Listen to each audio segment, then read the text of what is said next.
People say family is the safest place in the world. That's a lie. I believed that once.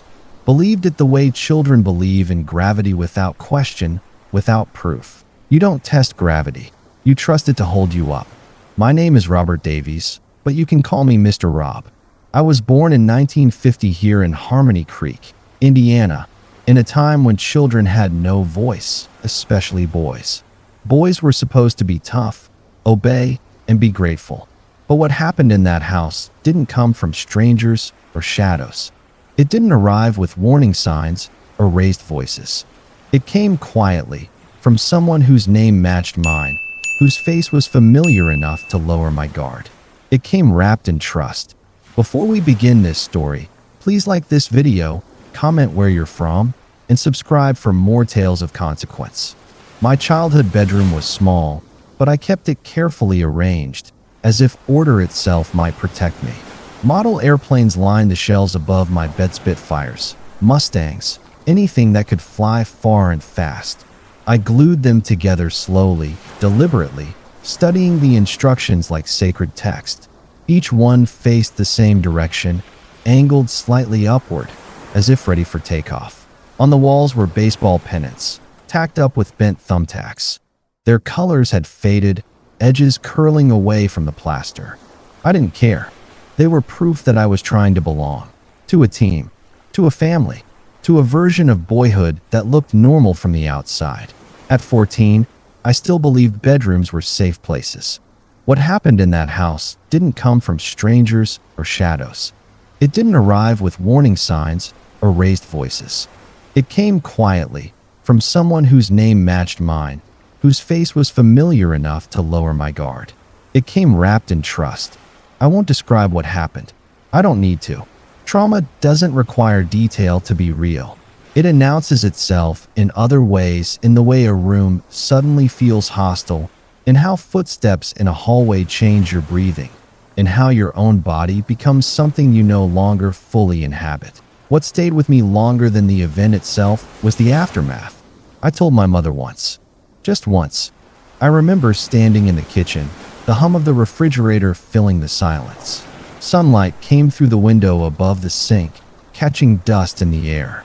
My hands shook so badly I had to grip the edge of the counter. I had practiced the words in my head for days, rehearsing them like lines from a play I didn't want to perform. When I finally spoke, my voice sounded smaller than I expected. She didn't raise her voice. She didn't look angry. That's what confused me most. She smiled softly, patiently, and said, "Making things up again, boy? Making things up." That sentence didn't just dismiss what I said. It rewrote reality. From that moment on, I understood something fundamental. Truth was not enough on its own. Truth required permission. And in that house, permission had already been given elsewhere. After that, the house felt different. Walls weren't neutral anymore. Doors felt thin. The air itself seemed to listen. I learned quickly that silence wasn't peace, it was camouflage.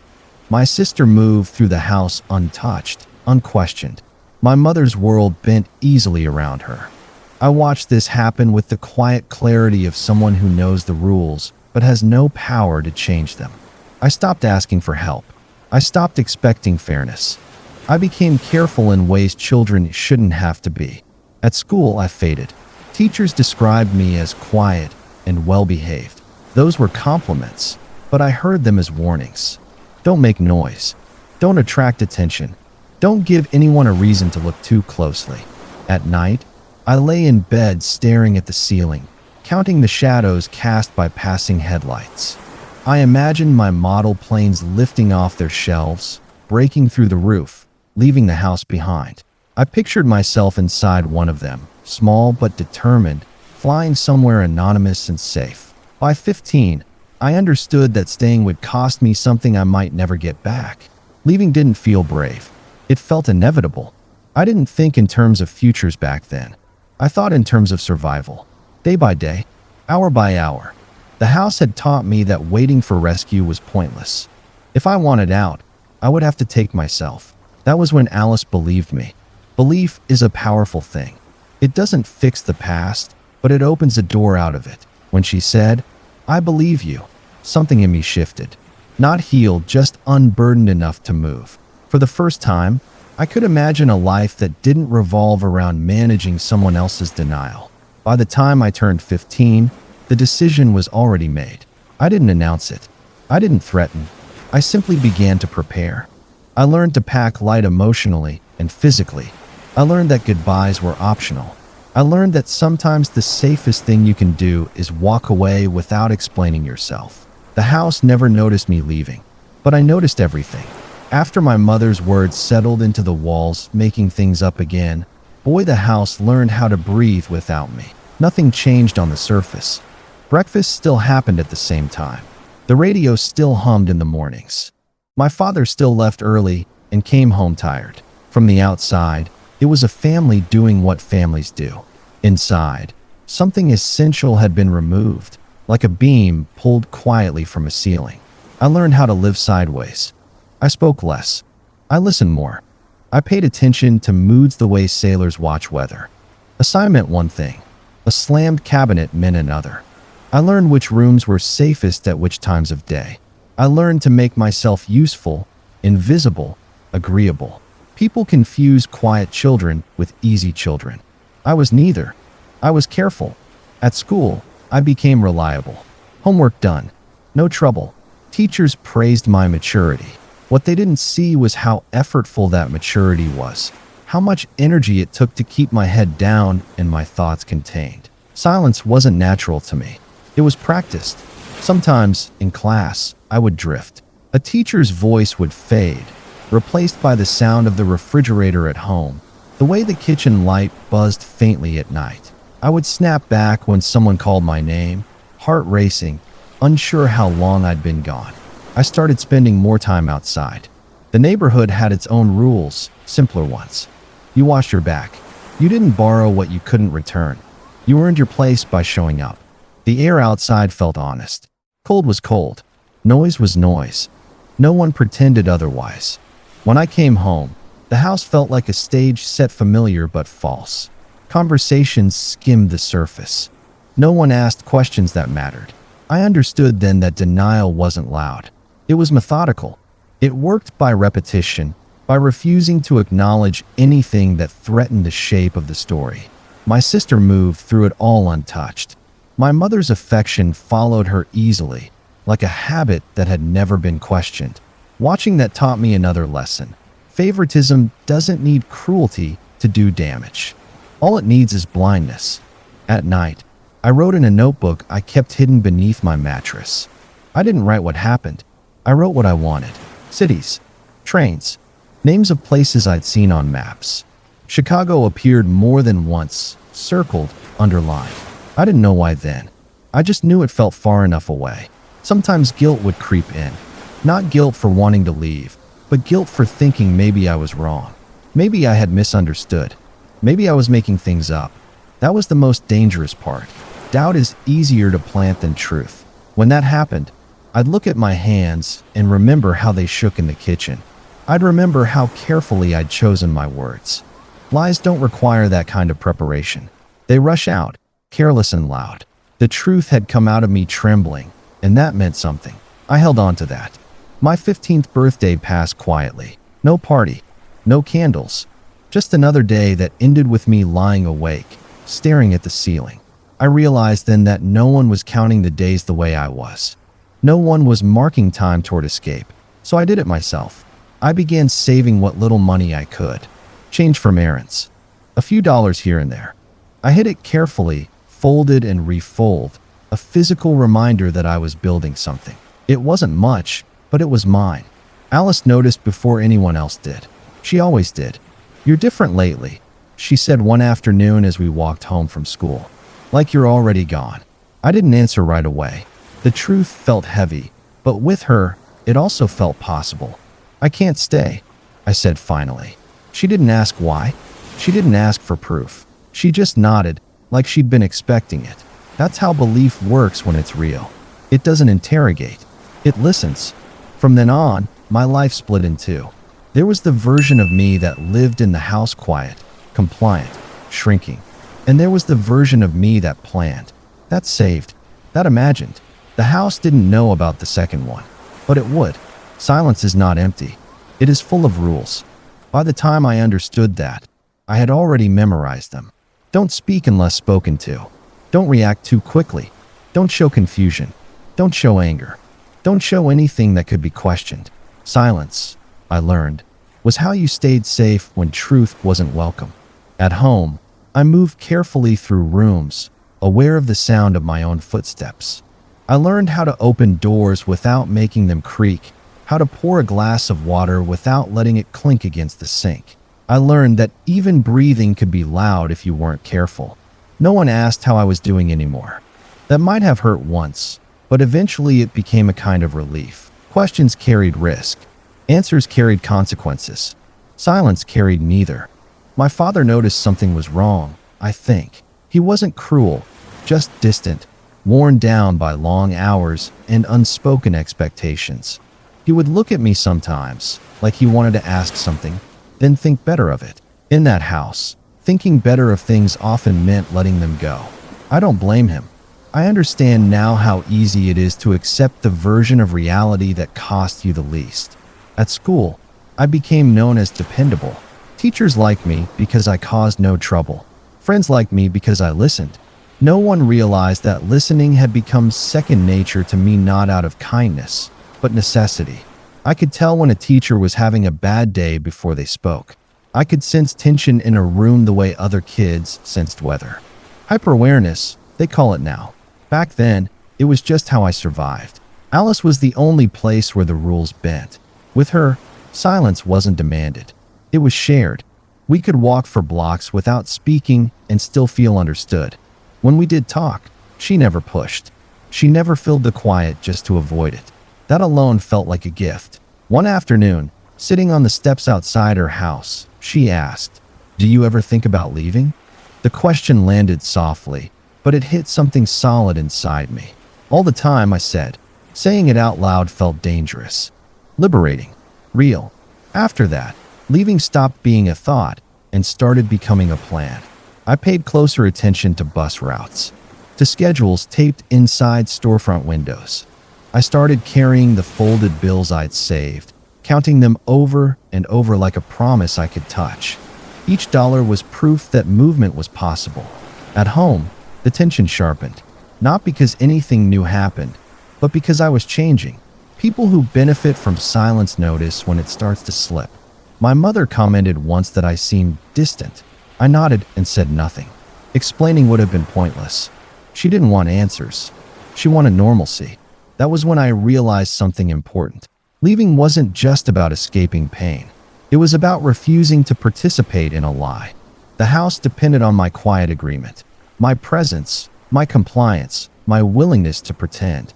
Walking away would break that agreement, and part of me knew it would never be forgiven. That was okay. Some nights, fear crept in. Fear of failing. Fear of being wrong. Fear that I'd leave and discover the world was worse than the place I came from. But every time that happened, I'd imagine staying, growing older in that house, becoming smaller year after year. That fear was stronger. On the night I truly decided, I lay awake listening to the familiar sounds, the refrigerator hum, a car passing outside, someone turning over in their sleep. The house felt heavy, like it was pressing down on me. I thought about the boy I had been before I learned silence, the one who built planes and believed they could fly. I realized I missed him. "I'm leaving," I whispered to the dark, testing the words. They didn't fall apart. By morning, nothing looked different. Breakfast happened. The day began. No one sensed the shift, but I knew something irreversible had occurred. I was no longer waiting. I was leaving. The bus station smelled like oil, burnt coffee, and impatience. It was louder than I expected, engines idling, loudspeaker announcements echoing off concrete walls, shoes scraping across a floor worn smooth by thousands of departures. People moved with purpose or panic, sometimes both at once. No one looked at us for more than a second, which felt like permission. We stood in line with our bags at our feet, pretending we did this sort of thing all the time. My envelope of money felt heavy in my pocket, as if it knew what it represented. Every few moments, I checked to make sure it was still there. Chicago, right? Alice whispered. I nodded. Saying it out loud made it real. The clerk didn't ask questions. She slid 2 tickets across the counter, tore the stubs, and called out the next destination. Just like that, our old lives were reduced to paper rectangles and a departure time. We sat on hard plastic chairs near the gate. I watched families hug, couples argue, people cry openly without shame. I envied that how visible their leaving was. Ours felt quieter, almost invisible. I wondered, briefly, if someone from home would burst through the doors. If my name would be called over the loudspeaker. Nothing happened. The bus pulled in with a hiss of air and the groan of tired metal. Luggage was loaded. The driver nodded once, like this was just another route, another set of lives being carried forward. When we stepped onto the bus, the air changed. It smelled old and warm, like fabric that had absorbed too many stories. We found seats near the middle. I pressed my forehead briefly to the window, feeling the cool glass ground me. The doors closed. That sound, the solid finality of it, was louder than anything else in the station. As the bus pulled away, buildings slid past the window, then streets, then neighborhoods. I kept waiting for something inside me to break open: panic, regret, grief. Instead, I felt a strange calm, like a muscle finally unclenching. Alice reached for my hand. You okay? She asked. Yeah, I said, and I was surprised to find that it was true. The city thinned out.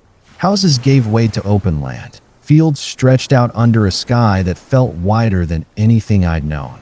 I realized how long my world had been small. We talked quietly about what jobs we might find, how long the money might last, where we might live. None of it was certain, but talking about it felt like laying the first bricks of something new. As night fell, the bus lights dimmed. Other passengers slept, heads resting against windows or shoulders. I stayed awake, watching the road unwind ahead of us. For the first time, I wasn't counting hours until I had to go back somewhere I didn't want to be. I was going forward. The bus arrived in Chicago before dawn. The city was quieter than I expected, as if it hadn't fully decided to wake up yet. Streetlights cast pale circles on wet pavement. Buildings rose out of the dark like shapes still forming, unfinished thoughts against the sky. We stepped off the bus with stiff legs and tired eyes. The air was colder here, sharper. It cut through my jacket and settled in my chest. I welcomed it. Cold was honest. For a moment, we just stood there with our bags at our feet, watching people move past us, workers starting early shifts, delivery trucks unloading, a man sweeping the sidewalk in front of a closed shop. No one paid us any attention. That was both comforting and terrifying. So, Alice said quietly, this is it. This is it. No home to return to. No one expecting us back. I nodded. Words felt unnecessary. We walked until we found a diner with lights on and a sign that promised coffee. Inside, everything smelled like grease and old floors. Vinyl booths, chipped mugs, a counter worn smooth by elbows and time. We ordered the cheapest thing on the menu and sat close together, warming our hands around the cups. I watched steam rise and disappear, thinking how quickly things could vanish if you weren't careful. We counted our money again, less than before. It always felt like that. Each dollar mattered now in a way it never had. We'll find work today, I said, more promise than plan. We will, Alice agreed, without hesitation. After breakfast, we walked the streets, looking for signs: help wanted, now hiring, anything. My feet hurt, but I didn't mind. Movement kept fear from settling. By afternoon, exhaustion caught up with us. We hadn't slept properly in over a day. We found a cheap room above a diner that never closed. The place smelled like frying oil and disinfectant. The landlord barely looked at us, just took the cash and handed over a key. The room was small, 2 narrow beds, a window that rattled when trains passed, but it had a door that locked. That night, lying fully dressed on the bed, I stared at the ceiling and waited for panic to arrive. It didn't. Instead, I felt something unfamiliar: space. The absence of constant vigilance. No listening for footsteps. No bracing myself for a voice calling my name. Alice lay on the other bed, facing the wall. "You still awake?" she asked. "Yeah, me too." We didn't say anything else. We didn't need to. The silence here was different. It wasn't enforced. It wasn't heavy. It was simply quiet. As sleep finally came, I realized something important. Running hadn't fixed everything, but staying would have broken me. Tomorrow, survival would begin in earnest. The diner was loud and unforgiving. Steam rose from the kitchen like clouds trapped indoors. Plates clattered. Fryers hissed. Orders were shouted across the room with a cadence I learned to follow. Everything moved fast, and nothing waited for you to catch up. I started washing dishes the morning after we arrived. The job was brutal in its simplicity. Hot water burned my hands. Soap cracked my skin, and the steam fogged my glasses until I couldn't see. I scrubbed and scrubbed, day after day, until my muscles ached in places I didn't know existed. Each plate was another minute alive, another day survived. Alice found work to busgirl first, then waitress, then anything they would let her do.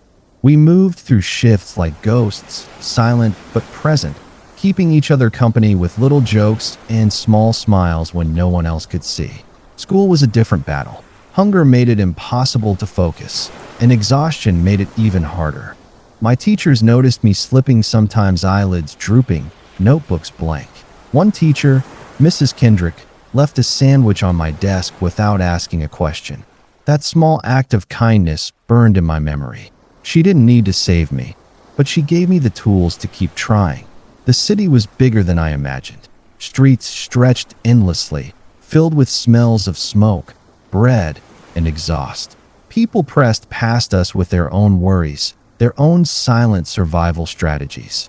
I realized quickly that here, like in the house I left, life only looked safe if you paid attention. But unlike the house, no one had the authority to dismiss me. Alice and I planned our days with precision. Where we'd eat, how long to stay on the street corners looking for work, when to cash in our saved coins for food. Some nights, I thought about giving up. The old voices whispered, told me I wasn't worth the fight, that maybe this world would be just as cruel. But I didn't quit. Each morning, I got up, washed dishes, went to school, and counted my little victories: the plates cleaned, the words written in class, the moments Alice smiled. They were small things, but in them, I found proof that life could be built from the pieces of what was broken.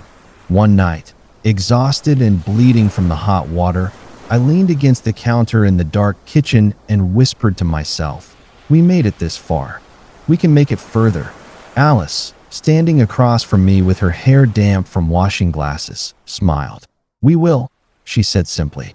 That was all the encouragement I needed. By the end of the first winter in Chicago, we had learned the city's rhythm. We knew which corners were safe at night, which diners were hiring, which bus routes could take us across town cheaply. Survival had a shape now, and for the first time in my life, I knew I could fit into it. It was exhausting. It was terrifying, but it was ours. School was supposed to be my sanctuary, a place to learn and grow. But in Chicago, it became another battleground.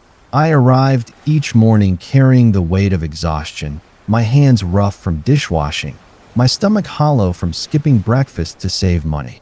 Concentration felt like a luxury I couldn't afford. Words swam on the pages of textbooks. Math problems blurred into lines of meaningless symbols.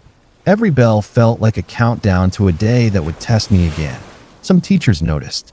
Mrs. Kendrick, the one who had left the sandwich on my desk, would occasionally check on me. "Are you eating enough?" she asked once, eyebrows knitting together. I shook my head, too embarrassed to explain that my money was spent on the bus and the rent, not on food. She didn't scold, only left me a kind note tucked in my notebook. "Keep going. You're stronger than you think." It was the first time in my life anyone had ever said something like that to me and meant it. The words felt heavy in a good way, like a lifeline thrown into the middle of a storm. Alice and I created our own strategies to survive. Lunch was often a shared bag of bread or fruit from the corner store. Dinner was sometimes a scrambled combination of diner leftovers, anything cheap we could find. Hunger was a constant companion, gnawing, but it also sharpened us, forced us to focus, to plan. Friends at school didn't understand. I didn't explain. I smiled, nodded, and pretended I had the same troubles as everyone else. Pretending was easier than being pitted or worse, being questioned. Despite everything, I learned to adapt. I began waking up an hour earlier to study in the diner's back room, where the smell of frying oil mixed with the musty warmth of the kitchen. I memorized equations, rehearsed English essays, and read anything I could get my hands on. Learning became survival. Knowledge became power, and power was the tool I needed to reclaim life from the edges of despair. One evening, after an exhausting shift and a long walk home in bitter wind, I sat on the fire escape with Alice. She handed me a small paper bag of bread she had bought with her earnings. We split it silently, each bite tasting like victory and relief. "We're going to get through this," she said, voice soft but steady. I nodded, gripping her hand, feeling the truth of it in my bones. That was the moment I understood that survival wasn't just about the body, it was about hope, about trust, about believing that someone would stand with you when the world refused to notice. Chicago was harsh, but it had one thing my childhood home had never given me: possibility. And possibility, once tasted, was more powerful than fear. Chicago was teaching me lessons my childhood never could. Harsh lessons, yes, but honest ones. The diner became my classroom. The kitchen staff were strict but fair, each mistake corrected immediately. Burn a plate? You scrub twice as long. Spill a drink? You apologize and move on. There was no room for excuses, no tolerance for distraction. The rhythm of work demanded attention. I learned quickly that diligence could protect you in ways luck never could. Alice thrived here too. She moved from bussing tables to serving them, learning the patterns of customers, the shortcuts, the unspoken rules of the industry. Watching her grow gave me courage. If she could navigate this world, I could too. Some coworkers noticed me. Noticing didn't mean kindness at first. It meant they tested me, challenged me, tried to see how I'd react under pressure. One night, the dishwasher next to me, an older man named Frank, slammed a plate into the rack and shook his head. "You're too slow, kid," he barked. I froze. The instinct to retreat rose, but something in me resisted. "I'll be faster next time," I said, voice steady. He studied me, eyebrows raised. Then he nodded once and went back to his work. That small acknowledgement meant more than praise. It meant I was surviving the test. I was learning. Outside the diner, the streets were another teacher. I learned which neighborhoods were safe at night, which stores sold groceries cheap, which bus routes avoided ticket inspections. I learned to read people, to sense who was trustworthy, to detect when danger lurked. Every day was a lesson in awareness and resourcefulness.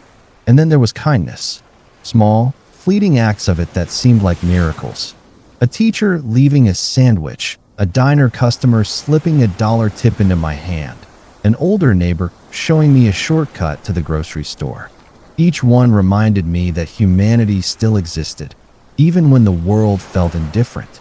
By the end of that first year, Alice and I were no longer just surviving. We were learning to live. Not comfortably, not yet, but intentionally. Every small step, every dollar saved, every plate cleaned, every day we made it without being crushed by exhaustion was proof that life could be reclaimed. I began to dream in a way I hadn't allowed myself before. Small dreams at first: a better apartment, a day off, enough food for a week. Then bigger ones: finishing school, building a home, having children who would know honesty and safety. Chicago was harsh, but it was honest. And I realized, finally, that honesty, hard-earned, gritty, painful honesty, was something I could build a life on. By the time spring rolled into Chicago, Alice and I had carved out a rhythm. Days blurred into weeks, weeks into months, and the constant ache of hunger and fear had softened into something like routine. Not comfort, comfort was still far away, but stability. We had learned which diners would take us in, which grocery stores offered leftover bread at the end of the day, and which alleys offered shelter from the winter wind. The city had teeth, but it also had mercy, And we found the mercy by paying attention, by learning its patterns, by moving like shadows without drawing notice. I began saving again.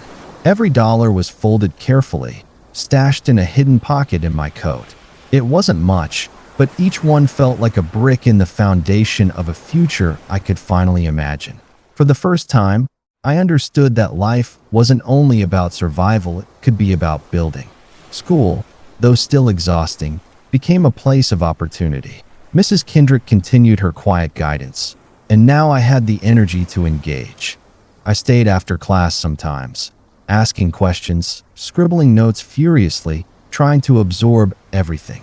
Learning wasn't just a tool for the future, it was a weapon against the helplessness I had once felt. Alice and I would lie in bed in our tiny rented room at night, talking quietly about the possibilities ahead. The city hummed outside, trains rattling the streets, lights flickering, cars honking in the distance. We made plans, not grand plans, not yet, but enough to keep hope alive.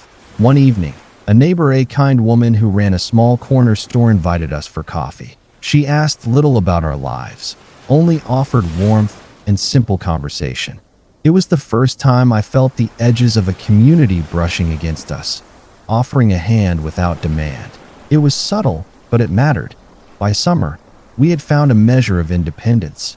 We weren't rich, we weren't safe from the cold or hunger, but we could make choices. We could move without permission. We could breathe without constant fear. For the first time, I began to imagine a life where I could grow up without being defined by trauma. Where the boy who had built airplanes on a shelf in a small bedroom could become a man who built something bigger, a home, a family, a legacy. Chicago had not healed the past. It had not erased it, but it had given me something just as valuable, proof that I could endure, that I could adapt, that I could build something from the fragments left behind. And for the first time in my life, I felt a quiet certainty that I would not just survive, I would eventually thrive. Life, once a series of battles, slowly began to feel like a series of choices. By my early 20s, Alice and I had moved from survival to something resembling stability. We found a small apartment on the second floor of a brick building, its walls thin, but ours alone.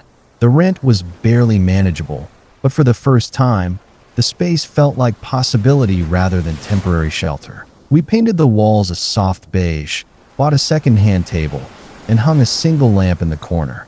It wasn't much, but it was ours. For the first time, I understood what home could feel like when you had built it yourself. Alice and I married quietly in a small chapel downtown. No grand party, no fuss, just vows whispered, hands clasped, eyes steady. We had survived together. That, we realized, was reason enough. Marriage brought new lessons. It wasn't only about love, though there was plenty of that. It was about negotiation, patience, and shared responsibility. I had spent years learning to survive on my own, but now I had to learn to thrive with someone else. We argued, yes, over money, chores, and schedules, but we argued carefully. No shouting, no cruelty, just the careful friction of two people learning to fit together. Work continued, but now it was no longer the same desperate fight for survival. I moved into a small administrative role, which gave me more time for study, for planning, for thinking about the future. Alice's waitressing became steady, and together we began saving again. Each dollar, each decision, each sacrifice was no longer simply about survival, it was about building a life we wanted. And then came children. The first time I held our baby, I realized how far we had come. The weight in my arms was not just the child's. It was all the years of fear, hunger, and hardship carried forward. And yet, it was light, too hope made tangible. We began new traditions, Sunday dinners at the table, stories read aloud at bedtime, small rituals that didn't erase the past, but gave us something to pass forward. We taught honesty above all else, knowing intimately what lies and silence could do. We promised our children that they would be seen, heard, and protected. Parenthood was exhausting. Sleepless nights, endless laundry, worries over school and health, it was relentless. but it was also profoundly rewarding. The love we had fought to preserve for ourselves could now be given freely, without fear of dismissal or denial. The apartment, once a symbol of modest independence, became a home filled with laughter, noise, and growth. Each wall bore witness to progress: messy walls of crayon, shelves stacked with books, shoes scattered across the floor. Chaos no longer felt threatening. It felt alive. Through it all, I remembered the boy on the shelf with his model airplanes and baseball pennants. I thought about the house that had almost broken me, the fear that had been my constant companion, and I realized that the boy had survived not just because he was strong, but because he learned to believe that the world could be different, and then he made it so. Raising children felt like learning a language I had never been taught, yet one I understood instinctively. The rules were different from those of survival, but the stakes felt just as high. These tiny humans depended on us entirely, not just for food and shelter, but for guidance, for the quiet assurance that life could be trusted. Alice and I made choices consciously. Honesty was our cornerstone. We never dismissed their fears, no matter how small or absurd they seemed. We taught them to speak, to question, to feel, and to feel safe while doing so. There were mornings when the apartment was chaos incarnate. Toys strewn across the floor, cereal spilled on the table, a toddler refusing to brush teeth. And yet, in the midst of the disorder, I would look at Alice laughing with our children, at their little hands reaching for hers, and I felt a satisfaction I had never known in the quiet desperation of my past. We created routines. Bedtime stories became sacred. Sunday dinners meant everyone shared not just a meal, but pieces of their lives' small triumphs, failures, and dreams for the week ahead. I made a point to teach resilience in subtle ways. When my son dropped a model airplane, instead of anger, I taught him to rebuild it. When my daughter spilled paint on a canvas, I showed her how mistakes could become part of the artwork. We also taught empathy, not the forced kind that tells children to feel sorry because they must, but the lived kind that shows them how to notice, respond, and act without expectation. We encouraged questions, discussion, and reflection. Our children were never punished for curiosity. Instead, it was nurtured. Every lesson, every choice, felt like a reclamation. I was giving to them what I had not received fully: safety, validation, and the knowledge that the truth matters. And yet, I did not pretend the past did not exist. I told them stories of my childhood carefully, filtered through the lens of resilience rather than blame. The point was never to create fear or shame, but to demonstrate that challenges can be overcome, that trauma does not have to define a life. Family life, I realized, was not only about love, it was about legacy.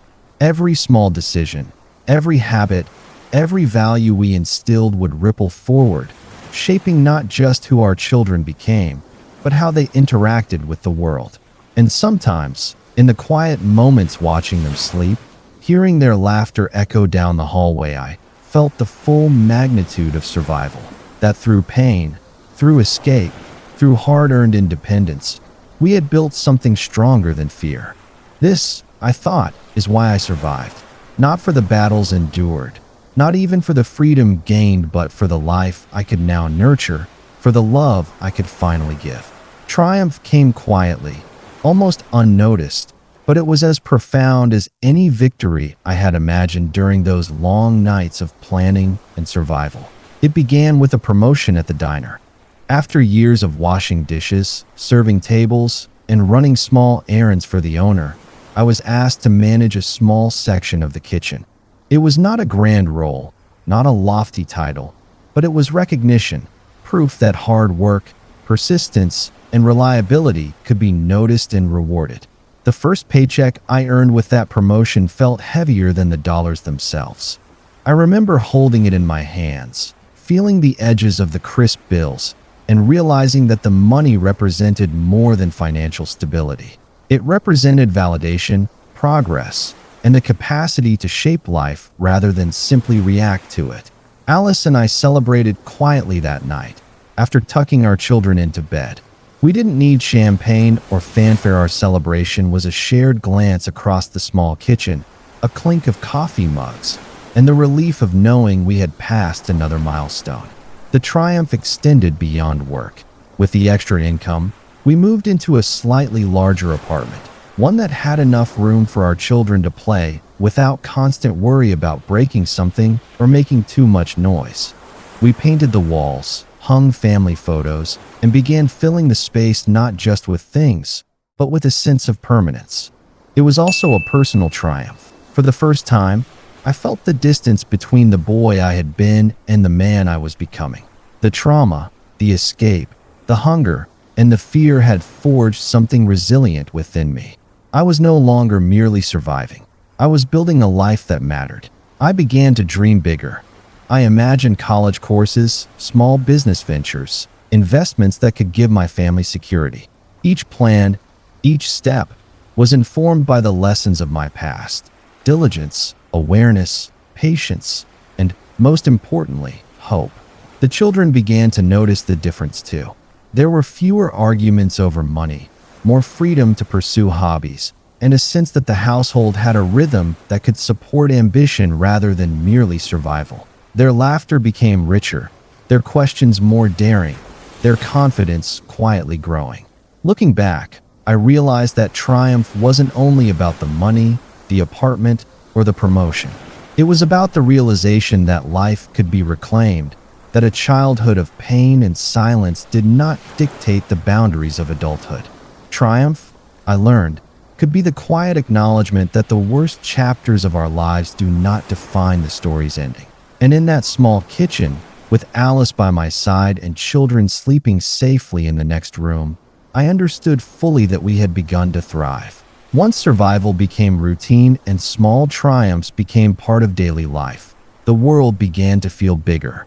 Chicago was no longer just a place to escape to or a battleground to survive, and it was a place where possibilities could stretch beyond imagination.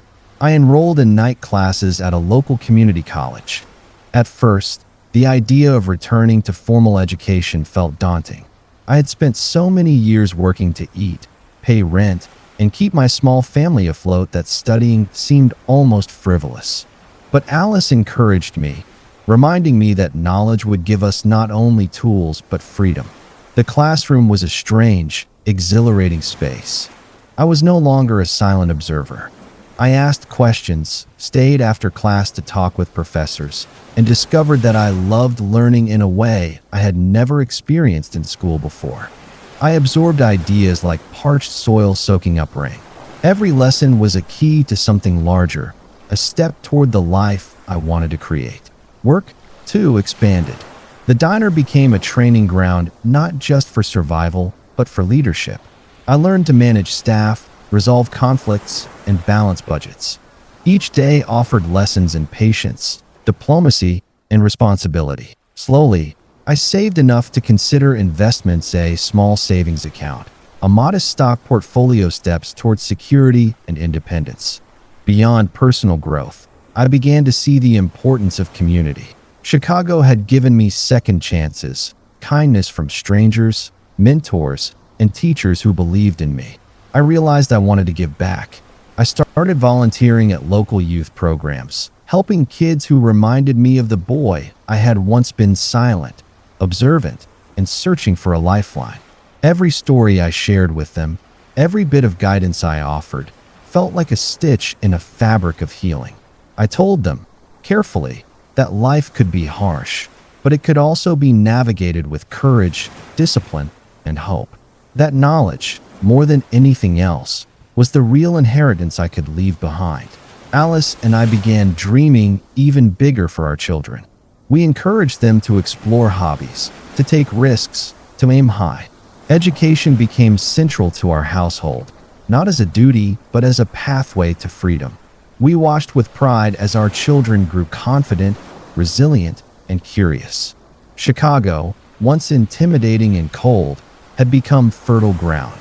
It offered opportunities, mentorship, and the lessons of a life earned through struggle. I had arrived in this city as a frightened 14-year-old with only $170 and a friend by my side. Now, Decades later, it had shaped me into a man capable of creating not just a home, but a legacy. The boy who once hid behind silence was gone. In his place stood someone who had learned that hardship, when faced with courage and determination, could transform into wisdom, love, and possibility. Sitting at the head of the dinner table, I watch my family with a mixture of pride and disbelief. The children are grown now, some with children of their own. Laughter fills the room, the clatter of dishes, the small arguments over who gets the last piece of pie. It is chaos, but it is life, the kind of life I never imagined possible when I was 14, $170 in my pocket, and fear pressing against every thought. Alice catches my eye across the table. She smiles, and I see in her the same determination that carried us through hunger, exhaustion, and fear. Our shared history is etched into the lines of her face, the set of her shoulders, the calm assurance in her voice. Together, we built a life out of fragments, and now it thrives. Grandchildren scamper around our feet, full of curiosity and energy. They ask questions, laugh at inside jokes, and cling to us when they are tired. Watching them reminds me of the boy who once hid behind his model airplanes and baseball pennants. He could not have imagined this: the warmth, the love, the certainty that comes from belonging completely to a family that believes in you. I tell my grandchildren stories not about the pain itself, but about courage, resilience, and the power of hope. I explain how every setback can teach something valuable, how even the darkest moments can be transformed into strength. They listen with wide eyes, sometimes skeptical, sometimes wide open to possibility. And in telling these stories, I see myself reflected back, older and wiser, yet forever connected to the boy who once ran. I have come to understand that true legacy is not measured in wealth, material possessions, or titles.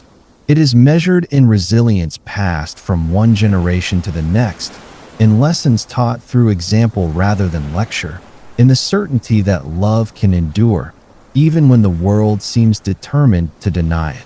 Even at 75, I still wake in the quiet of the morning and remember that 14-year-old boy.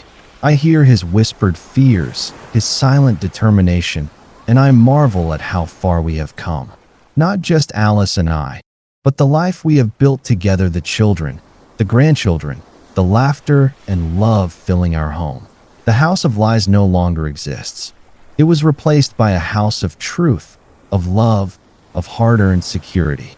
And I know that the greatest triumph of all is this: that trauma does not have to dictate the story of a life. That survival, determination, and hope can lead not just to recovery, but to flourishing. I reach for Alice's hand across the table, and our grandchildren tumble into my lap with questions and giggles. The present feels like victory. The past feels like a lesson. And the future, well, the future is theirs to shape, armed with the legacy of resilience we fought so hard to pass on. I smile, quietly, fully. We made it. If you believe people should know the truth before they get manipulated, hit that like button. It really helps the algorithm show this video to more people who need to hear it. And if you want more real-life stories about family betrayal, financial revenge, and the quiet strength it takes to walk away, subscribe and turn on the bell so you never miss the next one. Thank you for watching until the end.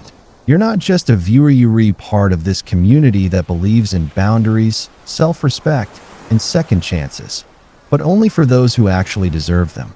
I'll see you in the next story. Take care of yourselves.